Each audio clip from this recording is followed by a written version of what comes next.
Glad to see you back here at Sunday Morning Cafe. Our ongoing conversation has been about resilience, what builds it, what maintains it.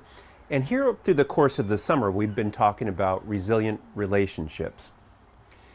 Today, I'd like to talk about the prerequisite for resilient relationships and by extension, intimate relationships. Whether those relationships are with community members or with friends or a spouse, a romantic partner, or even with God.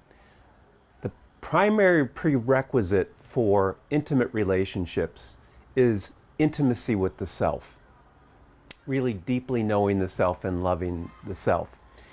And I want to talk about a pathway to get there. I really believe that Homo sapiens are story-making creatures. When any given experience is happening, a human being is busy making a story about it as it's happening. And that's how our brain encodes our experiences, through story. We make stories of our experiences, and that's how we encode those into our brain. And over time, the accumulation of those stories conditions how we actually experience things in the current time zone. So becoming more and more aware of our signature stories is a pathway to intimacy with the self. And it also conditions how we experience ourselves in relationship with others. Let me give you an example.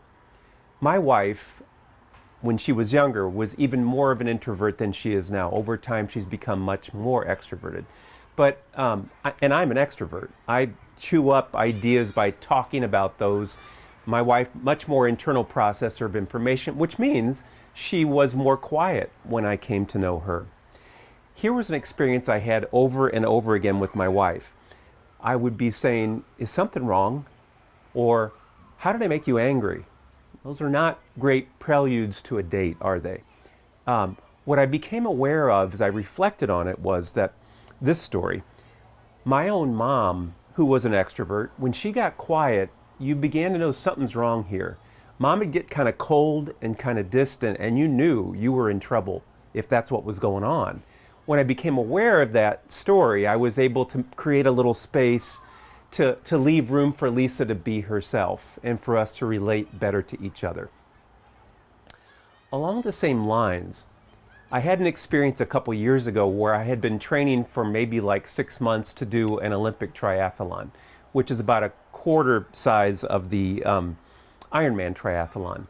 And I was ready to go, and my wife had signed up for the same triathlon, so had my daughter, and my other kids were there to cheer us on as we crossed over the finish line. The very first part of that is the swim that's close to a mile. So I dive into this water up in northern Wisconsin that's late spring, early summer, and I wasn't prepared for how cold it was. And I proceeded to have an asthma attack. Didn't even get a quarter of a mile into it, and I'm not breathing well. And one of the race captains comes over and says, you got to get off. You cannot stay in this water.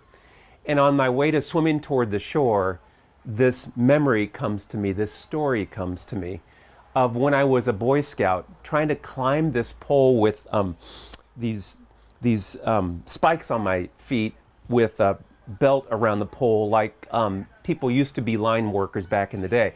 And I was climbing it. My other people in my scouting troop got to the top like Mulan, touched the top, and they were very jubilant. It's my turn now because I've been putting it off because I'm scared of heights. So there I am climbing. I get about 3/4 of the way up and I freeze, scared of heights. Everybody's encouraged me, go Tom, you can do it. And then pretty soon they're trying to insult me to to go up the rest of the way. And then finally the voices fall away as I freeze up there. And the scoutmaster says, Tom, you can come down now. And I came down with my shoulders slouched. On my way back to the shore swimming, I remembered that. And I made a decision that I'm not going to see this as a failure. I'm going to finish the rest of this race. And I did. And I also decided I'm not going to ask my family members to lick my wounds as they're having their beer at the finish line and cheering. I'm going to cheer for them. And that's one of the benefits that comes from this pathway to intimacy with self. Once I know those signature stories, knowing those stories in the current time zone gives me a freedom to handle the situation the way I choose to handle it. And freedom is really the best soil in which to grow intimacy and friendships, whether it's with someone else or with self. And freedom is the best soil in which to grow commitments. And so, I want to suggest an exercise for you, at least one exercise. I'd like you to get in touch with, at some point when you're having a strong feeling, I want you to sit with that feeling and really feel it in your body. Ask yourself, what am I feeling in my chest? What is the physiology of this? Is it like tight? Is it loose? Is it warm? Is it expansive? In my belly, is it like butterflies? Get in touch with the feeling and see if you can name what that feeling is. And then ask yourself this question with your eyes closed. When have I experienced something like this before? And let the story roll and step back into it and feel it.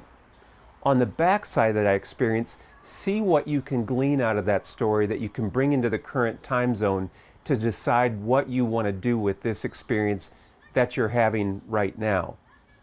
Another fun thing that you can do is just sit down and look back and ask yourself, what are those signature stories in my life that have shaped me? You could ask it a different way. You could say, what are those experiences that have shaped me? But I think it's more fun to ask, what are those stories? And find somebody that you really enjoy and tell those stories to them. In fact, you don't have to limit yourself to the stories you've been through because you've been shaped by intergenerational stories. Things that your great-grandparents, your grandparents, and your parents have experienced and told you about growing up have shaped your experience as well. Tell those stories. And you've heard me say this before. Tell those stories of resilience from your past as a family and as an individual. See if it doesn't make you more resilient in this current time zone. Now, I'm looking forward to seeing you next week as we pick up this theme of intimacy with self and turn it this way and that to see different aspects of what it means to be intimate with the self so that we can be in better relationship, more resilient relationships in our lives. I'll see you next week.